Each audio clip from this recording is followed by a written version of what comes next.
Pero no te pongas paranoico, hombre, Santiago, ¿qué me va a vender si Judas es un buen chaval? Le decía yo, bueno, buen chaval será, pero no deja de llamarse Judas. Así que tú haz lo que veas y atente a las consecuencias.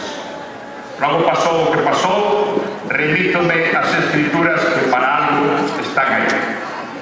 Pero bueno, disculpademe que desvarío, non era isto que viña a decir hoxe aquí, pero con toda esta empanada catalana e separatista non sei xa onde teño a cabeza.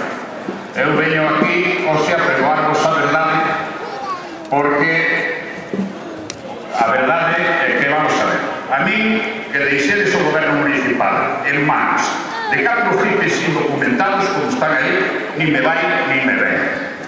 Pero hai cousas que claman o ceo, Mesmo este acto, sabendo como sabían no Concello que viña o mesmísimo apóstolo Santiago a dar o pregón, fan coincidir a cousa co partido do Obradoiro contra o Murcia ali na caldeira do Sar. Moi mal organizado, que ainda estaba ali eu animando o equipo, tive que ir fungando para aquí e deixar así a cousa, deixar o resultado